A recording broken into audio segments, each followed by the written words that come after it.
Till we're all growing a beard. A man's face should never be bare. We just want some facial hair. We're anticipating, yeah, everyone's waiting for a beard. Well, good morning. This is Behind the Beards. We'll pull the curtain back, take a look behind the scenes, and reveal the things you need to know about the people who are called to lead your churches and your ministries. I'm Joshua Fowler, a preaching minister in Baton Rouge, Louisiana. My partner on the other side of the screen is youth minister in Topeka, Kansas, but more importantly, a great friend and brother, Aaron Partlow. What's going on, Aaron? Just enjoying some AC in the house. Had a difficult weekend, I hear. Had a hot weekend, that's for sure. AC unit went out. Same time we were trying to redo our porch, so I had a lot of people at my house, a lot of projects, and glad to be cooled off for sure. Well, so yesterday when we were texting and you said, hey, can I call you tonight? I've got a hot mess here that I've really got to take care of. I didn't realize you meant you literally had a hot mess, and I was like, oh, great. What did Aaron say in Bible class that gave him grief on Monday? Thanks, yeah. Oh, no, what did I do? It was like 90 degrees in our house, and the cats were hot, the dog was hot, the child was hot. It was a hot mess. It was crazy. Hey. But we're all sorted out now, so it's good. That's good. And it's always good to have people in the business and around that can cut you a little bit of a deal when it comes to things like house AC. Yes, for sure. Got a good man who takes care of us. So you're a youth minister in Topeka, Kansas. Summer, I know what summer's like in Baton Rouge. What's summer like in Topeka? Summer's pretty busy for us normally. You know, COVID has changed everything, so it's just it's very different. You know, you want to get together, you want to hang out, but you can't do it. I see a lot of people doing get-togethers out at parks and stuff. The problem is sometimes it gets pretty hot here in Topeka, and it's pretty humid sometimes. But we also got really bad skeeters and stuff. So, you know, we want to get together, but at the same time, it's like, can we do it on a nice day? And when do we get a nice day to do it? So it's kind of this weird balance of trying new things and trying to do stuff, and if the weather will happen. Most of the time, if I plan an outdoor event, we get a downpour. So that's kind of how it happens. That's called. And there's two things that's wrong with it. Like, one is no one wants to get together in the rain, but the real problem is it'll rain in the morning, then it'll be humid, crazy humid. And I know you know what humidity is in Baton Rouge, but like, we can't handle it here. Okay, we're weak. It is funny to hear my Kansas friends talk about humidity. And I have to admit, I was one of them until I moved to a place where you can't breathe in the afternoons without some kind of a dehumidifier. Sure. It rains here. Of course, we've had a dry spell. I think we've been almost 5 days without rain. Also, the other thing, I was talking with a coach from one of the high schools, a baseball coach. We'd had about 5 days where it hadn't rained, and I told him, I said, my kids grew up in Oklahoma, and in the summertime in Oklahoma, sometimes we'll go 90 to 100 days without a drop of rain. And he was floored. He's like, I can't even begin to imagine what that would be like. It's like, well, neither can the farmers in Oklahoma. Yeah, that's crazy. That's just wild. It is wild. Well, and then I grew up in Oregon where it was like, it rained, but like in Kansas, when it rains, it's like someone's dumping a bucket of water all over everything. In Oregon, when it rains, my wife likes to say it's like somebody's just like doing Zerberts above you, and you just get like sprinkled on. She's like, it's like people are spitting on you all day. It's not real rain. You don't really get that wet, but like it's just annoying. But so I don't know. All different all over the country. Yeah, it is. It is. Saw Jonathan. Just Germany, like ministry. all over the country. I know, man. That'd What a have been segue. That would have been a really good segue there. Hey, Jonathan. Glad you're here. Before I have Jonathan on a beard, I'm gonna have to really do some serious, like miracle grow up here before I get Jonathan up here. Jonathan's got one of those fuzzy beards that make Louisianans proud. I know. I just shaved mine like a couple weeks ago, thinking it would have come back as full as our logo, and it has not yet. So this is like really behind the beards because I shaved. So. Well, October 8th is when football's supposed to start here, and for football season, we are not allowed to have any facial hair except for a well-trimmed, well-groomed mustache. So. Oh, I thought you were gonna say some superstition thing like we're not allowed to shave at all during season or something. No. So I'm going to be on a Behind the Beards The podcast opposite. with a clean-shaven face because I don't grow very fast, but it was fun, and I think it'll give us a chance to really kind of move forward. Well, ministry, man, I'm looking forward to this podcast. Kind of the way it came about. You know, we were just kind of talking about some things. You know, what can we do? And you know, one of the things is just about sometimes as a minister, I don't know how people see you as a minister. I don't know how they see me as a minister, but I know the stereotypes of what people see, and I think there's some truth in those. But I think it's important for people just to really see kind of some of the things we deal with. No, Jonathan, not like a Tom Selleck mustache. I saw that too. Trying to be serious here, okay? Yeah. Yeah, right. No, in fact, one of my first seasons, and then we can get really into our, what we're here for. I actually shaved and left a mustache, and I left it there for like 2 games. I got completely obliterated because I do not look like someone you would want to trust anyone with just a mustache. Yeah. I look like the guy that the mother sees and goes, "Ooh, come on, children, let's go over here to the other side of the street." No, but hopefully we get a chance to to share some stories and some experiences, and give some folks out there a chance to see some of the things that go on in our heads and our minds, preparation, pressure, stress, anxiety, calling, all those things that kind of mix into what it is that we do. So I'm looking forward to it. Absolutely. Yeah, me too.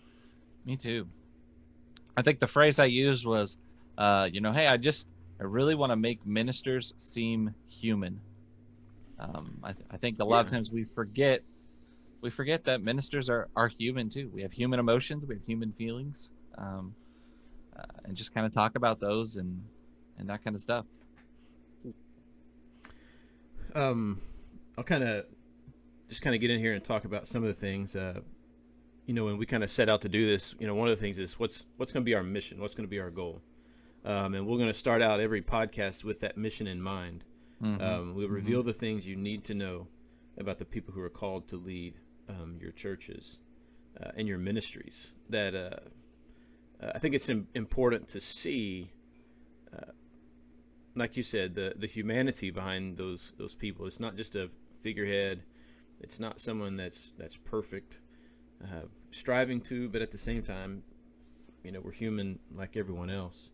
And so kind of looking back and seeing the things that at least you and I think people need to know about those people and the ministry leaders or ministers or whatever they're at. So, yeah, and it's kind of goes with our vision. Our vision idea here is that we seek to reveal the human behind the minister, behind your ministry leaders in your church. It doesn't matter what faith tradition you're in, but it's difficult. It's difficult to see, your preacher, your pastor, your youth minister, even elders sometimes get this as regular people. We've all sinned. We've all fallen short of the glory of God. That includes me. That includes you, Josh. I hate to tell you that, but I know. And so we want to kind of look at like the behind the scenes stories, the investment, passions, anxiety, terror, some of the joy.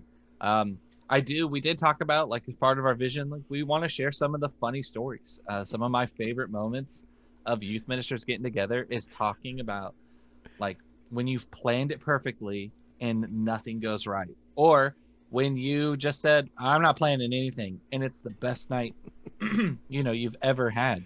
But we want to talk about those and kind of reveal that and kind of show like ministry is more than a job. It's a lifestyle and it's a commitment. And Josh, we were just talking about this the other day, but I connect more with Paul doing ministry. I'm coming up on 10 years here pretty soon of doing ministry full time. I connect more with Paul and Paul's writings and the emotions that I see behind his words, the pain that he feels right into some of these churches that are failing, and the joy that he has when he knows that they're succeeding. That's the way I feel. I feel those emotional swings quite a bit. And so we want to reveal that, and that's part of our vision. We have this heart, and we feel called to serve the kingdom in our local church. So we hope that that if you guys are here, that you'll join us as we laugh through the easy and difficult times of church work. We hope that you're encouraged by our experiences, and we hope to have guests on as well. Yeah, and values are another important aspect of anything, because when you get together and start, sharing stories, sharing things like that, it can become really easy to kind of devolve into bashing, and church bashing, ministry bashing, Christian bashing is not doesn't have any business in anything that we do as Christians. So encouragement will always rule the day in our conversations. That's what we're here for. No degrading anything about those experiences, but just sharing those stories so we can learn from them, and so the people around us can learn from them as well. Community is that second value. One of the most important aspects of God's people. We've seen that lately of the importance of community. When in some sense the normalcy of it's kind of taken away, and we've had to learn new aspects of community. And we hope that these things kind of bring us all closer together as a body, understanding the humanity behind the people who serve our churches. I think will promote a true Christian community. And then, of course, for me, one of the biggest values, not just in this show, but in life, is how much grace God has shown to me. So, grace is one of those things that I don't appreciate enough of. But in all things, we're going to be gracious. Even, look, there's going to be some stories when I didn't meet expectations, when our churches didn't meet expectations, when our people don't rise up to meet those expectations. But those things are always given full of grace. And it's important for us to kind of remember in those things. The stories are important too, and we want to hear from the folks who are listening. We've got an email address, behindthebeards@gmail.com. You can shoot a question in the comments here, and we'll answer them as we roll along. Hopefully, we get some things from those who are listening and watching and curious that we can address in future episodes. So we look forward to hearing from you guys, because stories is such an important part of who we are as people, right? Absolutely. Storytelling is my uncle, we didn't talk about this, but my uncle, John Partlow, which, hey, maybe we'll have on the podcast. That'd be cool. But he has his, I can't remember if it's his master's. He has a master's or a doctorate. I can't remember which one, and that's really bad.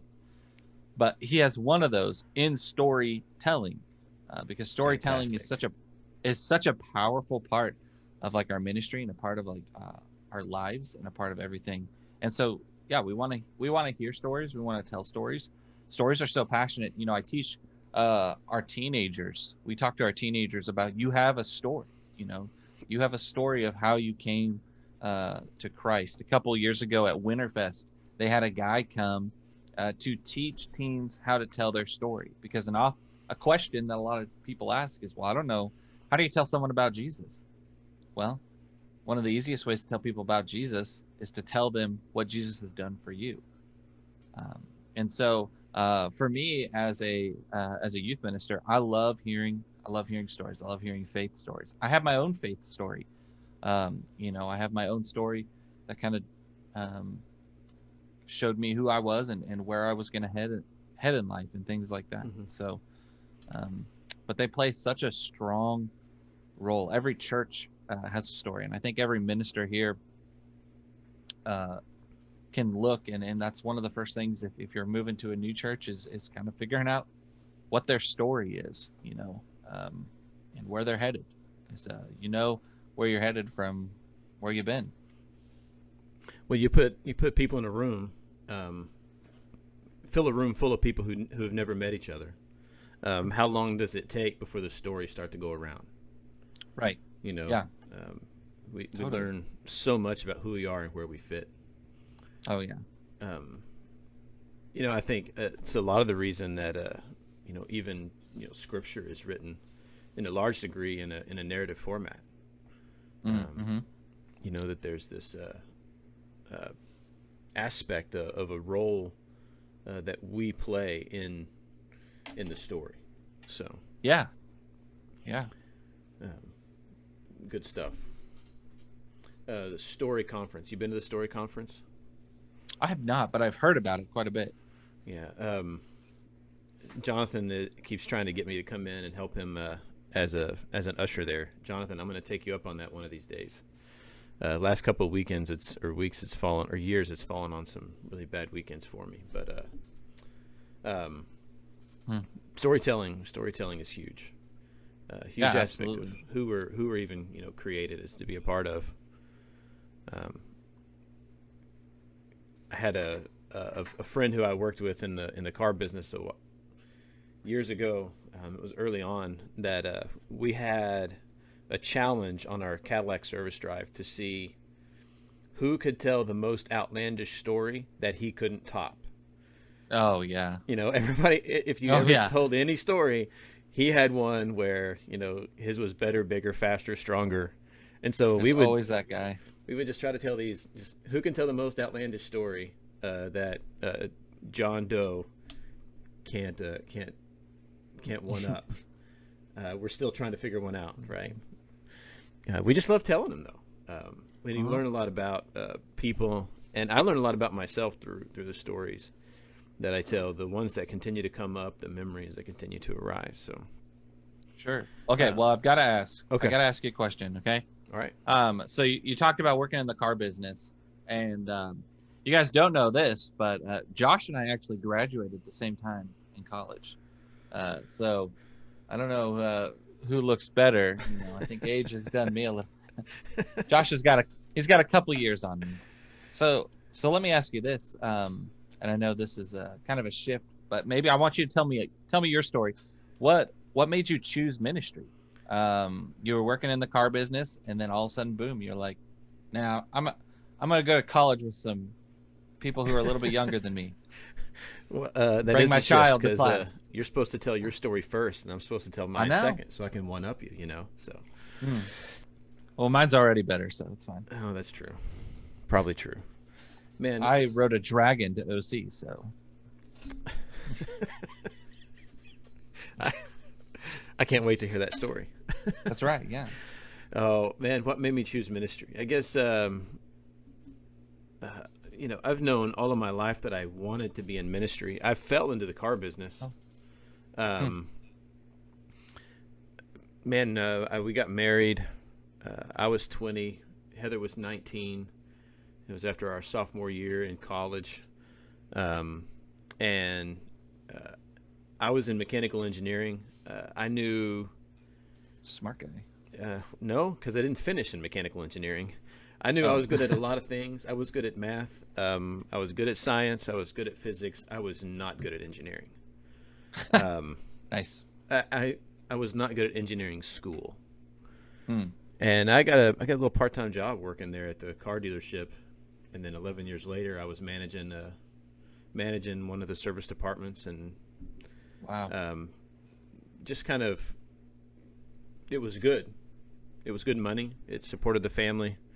We had 3 kids, and what made me actually choose it was, I was working 70 hours a week or so, and GM had child's lost. play now. Yeah. 70 hours. What a vacation. Yeah. That's fun. Oh, I'm sorry. that's okay. Please continue. No, Please continue. I just was never home. I was getting up and leaving the house. The kids were still asleep. I would get home at 6:30 or 7 in the evening, and I'd have about an hour before it was time to put them to bed. Yeah. And when GM had lost Pontiac and Oldsmobile, and they were getting ready to lose Saturn, we were shuffling people, and they wanted me to transfer to a dealership that was about an hour from the house, and work one more Saturday a month. So, I kind of was like, I'm already taking so much time away from my family. I'm never going to see my kids. So, hello. Yes. Apparently Tuesday's the day to call.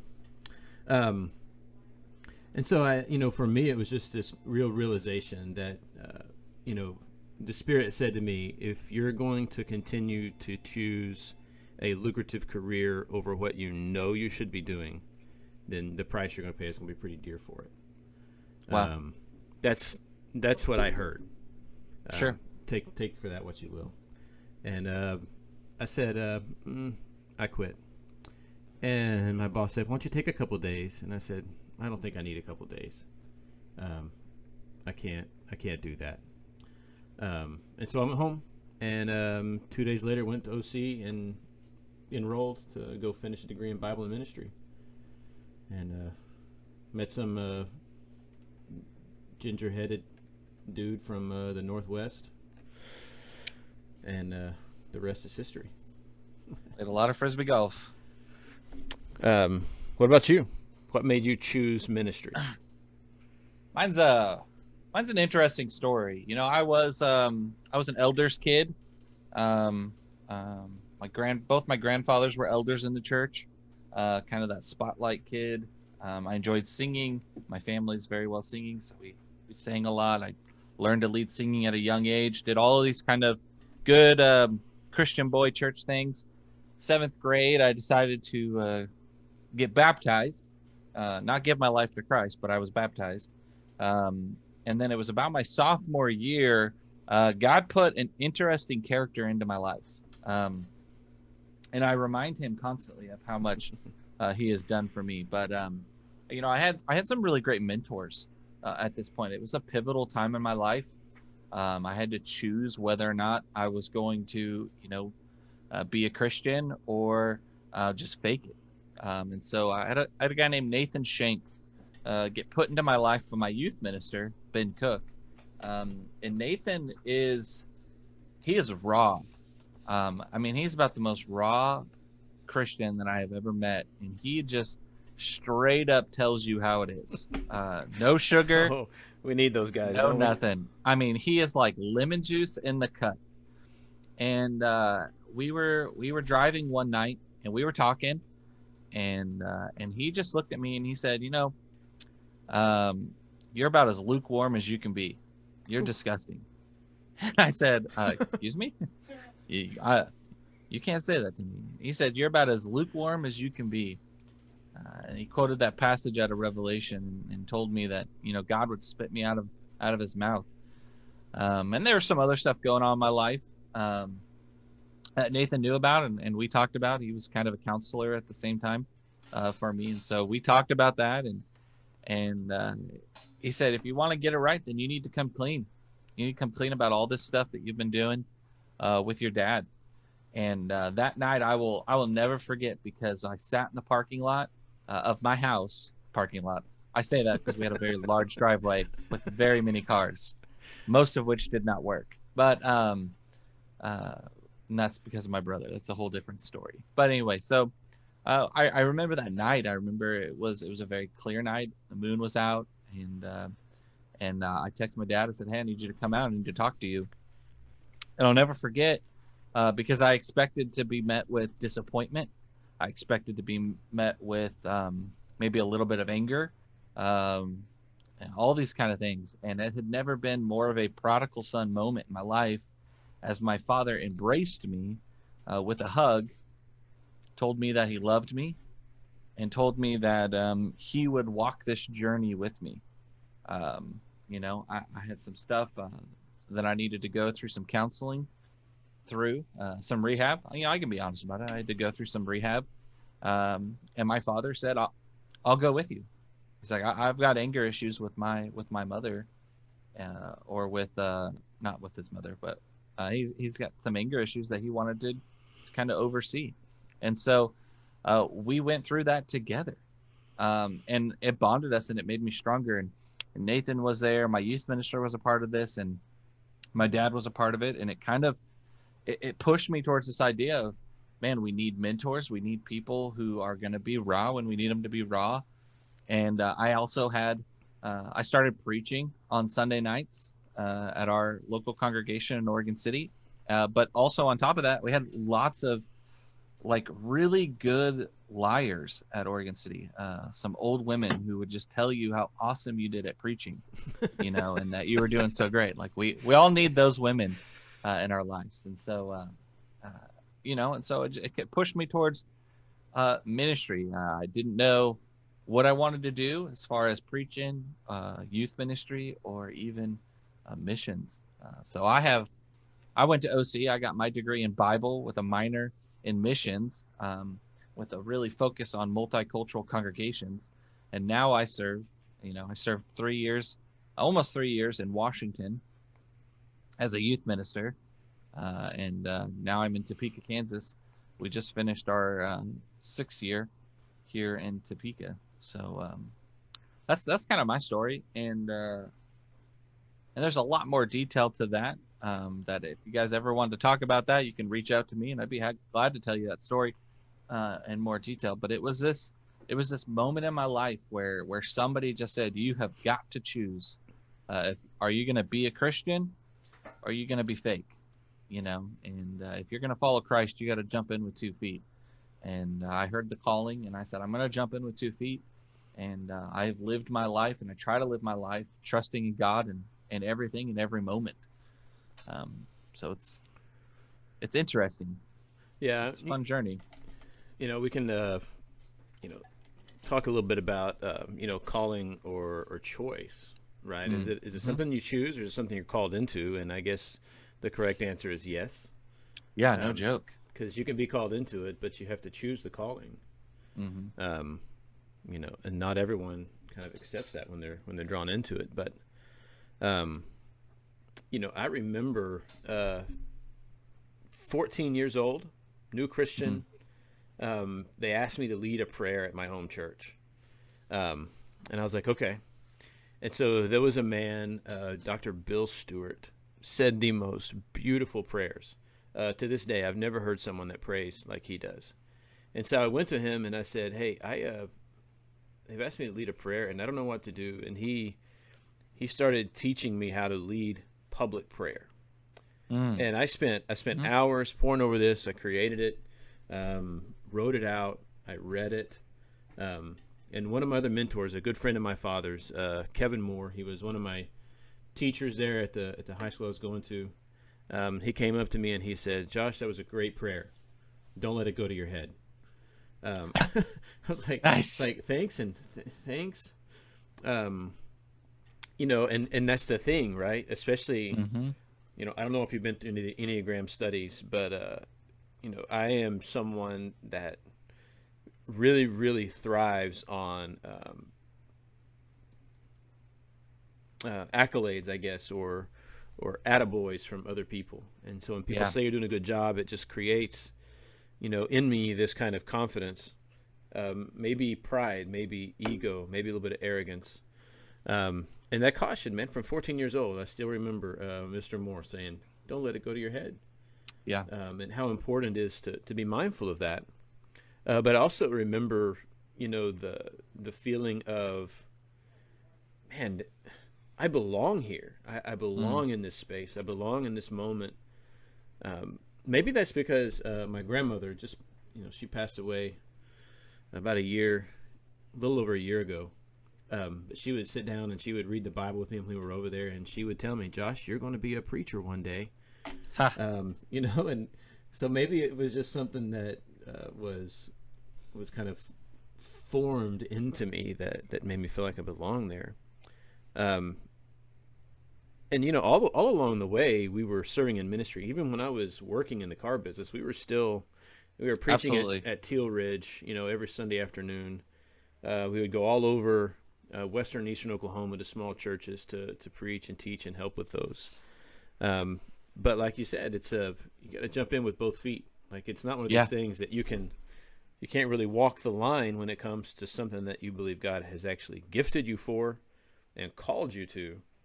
And that moment where God said, choose, you're just going to have to choose. Mm-hmm. I've showed you what you can do. I've showed you what you were actually created for. I've demonstrated to you how much you can do if you'll just surrender to me. Yeah. Or you can choose that other path. It was lucrative. We made good money. Heather was able to stay home and raise the kids. She didn't have to work outside the home. Provided avenue for a lot of good things. But I always felt unfulfilled. And it says nothing against anyone that's in sales. That was just, in my heart, what I believe God was calling me to. I was putting it off because I was more comfortable, doing these other things. And I think that there is there is really a difference of, I think there's multiple different callings. If I can get these words out, there are people who I know are some of the best ministers, but they're in vocational ministry. They use what God has gifted them to do that vocational ministry. And I think that's exactly some of what you're saying is, yeah, you were a minister. You did ministry, even though you worked in the car industry. Just because you work for a church full time, doesn't mean that that's what makes you a minister. So in the same way, there are some people who are called to serve the church. And I think that's very different. I look forward to in a later episode talking about that. What's the difference between vocational ministry and serving the church as a minister? Mm-hmm. Because there's a big difference there, and there's a lot of different things. One of our guys here at Central, and maybe we'll be able to pull him on at some point. He was actually a full-time minister for a while, and he says, "Man, I can't serve the church this way. I will do better if he did the opposite of you. If I go and I make my money elsewhere and I volunteer and I spend all of my volunteer time doing this." He is an awesome guy. He's one of those guys at our church that I go and lean on, because when I get frustrated, I say, and he's like, "Oh, I know." And, and so he serves that way. And it's powerful how God uses us and points us. Now, I don't think all of us are as lucky as Jonah to get a big fish or to get a storm where God is saying, you're going to turn and do this, Yeah. I think that's that part of that choice. Jonah didn't have a choice. He was going to go where God wanted him to go. But I think, and now we're in deep territory, because Aaron just said, I think that we have that choice to follow where God is wanting us to, but I also feel like God's going to use us where we go as well. Yeah, absolutely. It's not like God. So John Harrison, who's a professor at OC, I'm trying to think if you were in that class. It wasn't the Gospel of John. I don't remember, but it was. It was a good class, though. Well, it was a good class for this one truth that he hit me on the side of the head with a 2x4 with. I hear you. I was getting ready to graduate, so it's November, December. We had applied to, and probably 7 or 8 churches, and really had a good shot with about 5 or 6 of them. And like one was in Florida, one was in Tennessee, one was in Anchorage, Alaska. One was in Kansas City. Yeah, I know. We were all over the place. And, I remember, he asked for prayers, and I said, I need prayers. I'm going to make the right choice. I don't know where God is calling me to go. And I've got all these options, and they're so different. None of them were preaching jobs. I wanted to preach. Like the deal I made with God when I went into ministry was, okay, I'm going to go to ministry. You're going to move me to Texas to be a preacher at a big church where I can support my family. I don't want to go north. I do not want to be in youth ministry, and I don't want to make my family sacrifice any more they already have. How's that working out? Yeah, as it was, I ended up going north to be a youth minister. To, they over time they really kind of made it up to me. But at the beginning, it was, hey, we weren't ready to hire somebody, so we need you to work for this for 6 months, and then we'll reassess. Right. It was like, oh my goodness, what in the world is going on? So I don't remember where I was going with that. Oh yeah, Dr. Harrison. So I said, I don't know what to do. I don't know what God is calling me to do. So I just need your prayers that I'm going to choose the right place. And Dr. Harrison looked at me and he said, are you that arrogant? I'm like, what do you mean am I that arrogant? And he said, do you really believe that you can choose a path where you can serve God in a way that you've been gifted, and you think you can choose wrong, like God can't use you in those places? He said, just choose a path where you can be faithful, where your family can flourish, and trust that God's got the rest of it. And that moment was a moment of freedom for me. It just is a reminder, I'm not quite as big as I think I am. Right. Yeah. That I'm not quite as gifted maybe as I think I am. That God's got this thing. He's going to work. He's going to work through you no matter what path you choose. So choose the path where you can be fulfilled, where your family can flourish, where you can work in a way that kind of frees you in those things. It was a powerful moment for me at 33 years old. I was gonna say those have to be God moments, because I remember the internship working with Jeff Grow at the Southwest Church of Christ in Tigard, Oregon. I was at summer camp. I was counseling. Everything happens to me at night apparently, but it was at night, and I was talking to a guy named Jono, who's awesome. He's a really awesome Christian, really great mentor, preacher up in the Northwest. And I said to him, man, I just I want to make the right choice. Like, I don't know where to go as far as ministry. And he says, well, I'm pretty sure God's called you to ministry. So where you go to do that is kind of your choice, as long as you are serving and doing ministry. And I was like, and for me at that moment, I was like, what? You're totally right. Like, God's called me to ministry and to serve his church. And, and there's a little bit of, preference there. I do agree. And I do think that God will call you specifically to a congregation too. I mean, who am I to limit where God's going to call you and what he's going to call you to do? Yeah. Not this guy, but I think as a young minister, I needed to hear that. I needed to hear that, Aaron, God has called you to ministry. Yeah. So do that. Right. And do it so somewhere. Do that. Anywhere. Yeah, do it somewhere. Yeah, absolutely. Man. Yeah, Keith Merritt just said, John Harrison, laying it out there. John Harrison never pulled punches, man. That's one of the things I really appreciated about Keith Merritt. About so many of my professors, which I appreciated more as a 30-year-old man than I would have as an 18-year-old. But just because of the experience. But I remember sitting in some of those classes with like life-altering revelations. Oh, right. Of some of the most basic things. Some of the most basic things that I had just accepted. And people ask questions like, I didn't know I was able to ask that question. I didn't know that was allowed. What? And yeah, it's just always enjoyed the challenges that came from those guys. Have anything, closing remarks? Anything you want to mention before we wrap up for the day? I hope you guys find this podcast helpful to you. We want to make it as helpful to you guys in whatever we can do.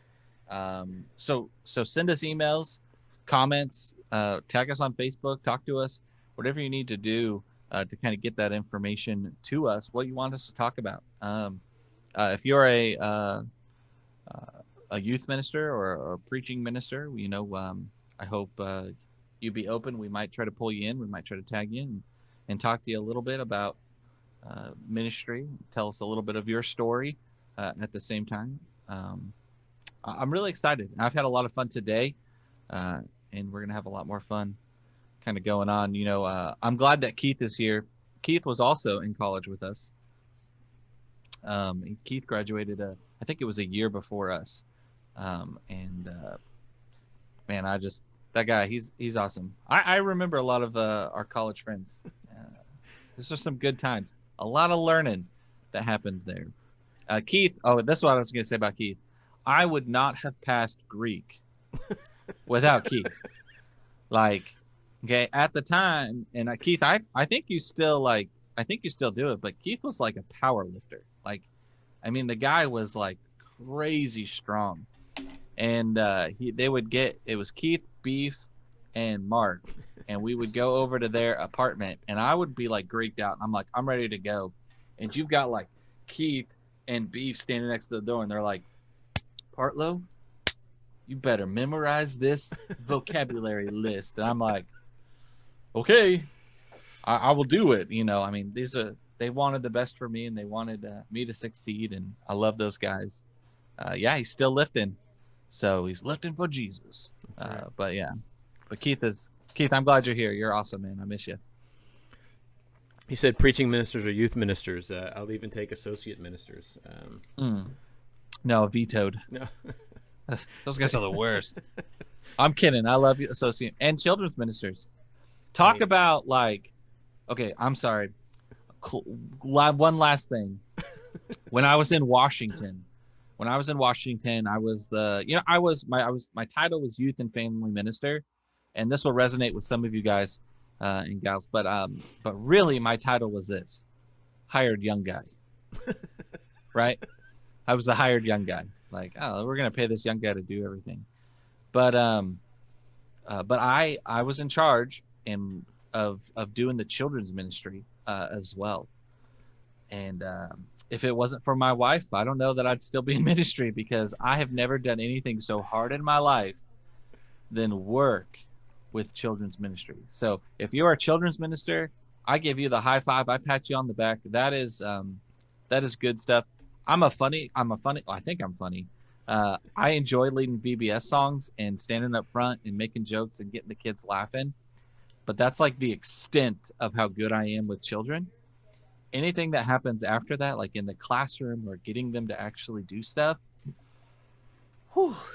So I grew a lot of years in Washington at Orchard Street, and I love that congregation, and I hope them the best. But yeah, children's ministers. I'd love to even have a children's minister on here and talk about the dynamics of children's ministry and what's that like. Right. Well, I spent 3 years full time in Kansas City as an associate minister. My fault for not asking for a job description beforehand. But youth work, outreach work, just kind of whatever. It's there's some unique places. For me, for you guys out there, this is like I said, this is a place where we want you to come in and to be a part of this as well. We've come up with a whole bunch of questions that we think people might ask about their minister. But we want to know some questions that you may have. And yeah, Bryce, I think you're right. You have to be a youth and family minister at a small church to appreciate youth ministry. I think so. And count on Jonathan for a short joke as well, right? It helps if you're the same height. That's true. Hey, I don't squat very easily anymore. Every time baseball season rolls around, I realize that I've got to get my quads in better shape, and the knees are cracking and stuff. So, we want this to be a place where you explore, ask questions, get answers. Along the way through the episodes, as well as leading up to, if there's something that maybe is a deeper dive that you want to go into. So, we want you to kind of be a part of this as well. I really appreciate help you guys guide us down the path that you want us to go. Appreciate everybody for being here, those who watched it live and those who will catch it on a replay a little later.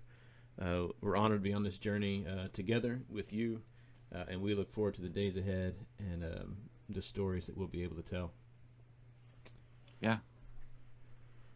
Absolutely. Well, I'll leave it to you, man. Sign us out of here. All right. Hey, well, again, we want to thank you all for being here today. We also want to remind you of something that's really important. I have an elder at our church here who constantly reminds me of this. He sees me getting a little gloomy. He says, Aaron, remember Galatians 6:9. It says, don't go weary in doing good. You know, there's a lot of hate. There's a lot of anger. This world is messy and this life is messy. So just be different. Allow Christ to use you to do something different today. Christ is calling you to serve him and to do his good. So be different. Do something good in his name. I'm Aaron, and this is Aaron and Josh, and we'll see you all next week on Behind the Beards. To it all growing a beard. A man's face should never be bare. We just want some facial hair.